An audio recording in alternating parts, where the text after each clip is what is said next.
ശ്രീനാരായണപുരം മാന്തുരുത്തിക്കടവ് റോഡിന്റെ ശോചനീയാവസ്ഥയിൽ പ്രതിഷേധം ശക്തമാകുന്നു. തകർന്ന റോഡ് അടിയന്തരമായി പുനർനിർമ്മിക്കണമെന്നാവശ്യപ്പെട്ട് CPM നേതൃത്വത്തിൽ പ്രതിഷേധ ധർണ സംഘടിപ്പിച്ചു.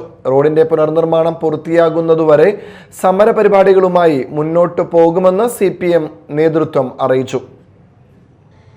ശ്രീനാരായണപുരം ഗ്രാമപഞ്ചായത്തിലെ വാർഡ് 11-ൽ കോതപ്പറമ്പ് മുതൽ മാന്തുരുത്തിക്കടവ് വരെയുള്ള റോഡ് പുനർനിർമ്മിക്കണമെന്ന ആവശ്യവുമായി CPM SN പുരം ലോക്കൽ കമ്മിറ്റിയുടെ നേതൃത്വത്തിൽ പ്രതിഷേധ ധർണ സംഘടിപ്പിച്ചു.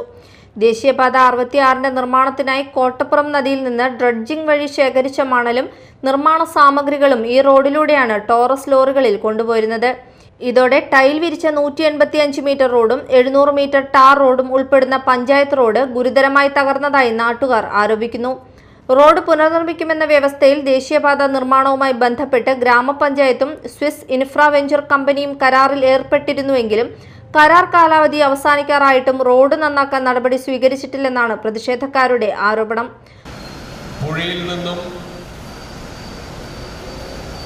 അവർ ഡ്രഡ്ജ് ചെയ്ത് കൂട്ടിയിട്ടിരിക്കുന്ന മണൽ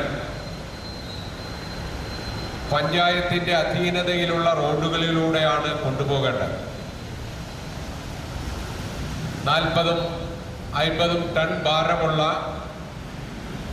അതിലെല്ലാം മണൽ നിറച്ച് ഈ ഗ്രാമീണ റോഡുകളിലൂടെ പോകുമ്പോൾ ആ റോഡുകളെല്ലാം തകർന്ന് തരിപ്പണമായി പോകും. പഞ്ചായത്ത് പ്ലാൻ ഫണ്ട് ഉപയോഗിച്ചുകൊണ്ട് പണി പൂർത്തീകരിച്ച ആ റോഡുകളെല്ലാം തകരും.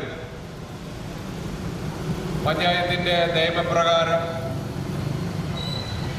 ഒരു തവണ പണി പൂർത്തീകരിച്ചു കഴിഞ്ഞാൽ അതൊരു നിശ്ചിത കാലയളവ് കഴിഞ്ഞതിന് ശേഷം മാത്രമേ പഞ്ചായത്തിന് അവരുടെ പണം ഫണ്ടിൽ നിന്നും ആ റോഡിന് വേണ്ടി മാറ്റിവെക്കാൻ കഴിയും. കോതപ്പറമ്പ് സെന്ററിൽ നടന്ന ധർണ CPM ജില്ലാ സെക്രട്ടേറിയറ്റ് അംഗം PK ചന്ദ്രശേഖരൻ ഉദ്ഘാടനം ചെയ്തു. Block panchayat president TK Ramesh Babu അധ്യക്ഷത വഹിച്ചു. റോഡിന്റെ പുനർനിർമ്മാണം പൂർത്തിയാകുന്നതുവരെ സമരപരിപാടികളുമായി മുന്നോട്ടു പോകുമെന്ന് CPM നേതൃത്വം അറിയിച്ചു. Area secretary Mushtaq Ali, local secretary MS Mohanan, panchayat president mini Shaji, ജനപ്രതിനിധികളും പാർട്ടി നേതാക്കളും പ്രതിഷേധത്തിൽ പങ്കെടുത്തു. Media time Kodungallur.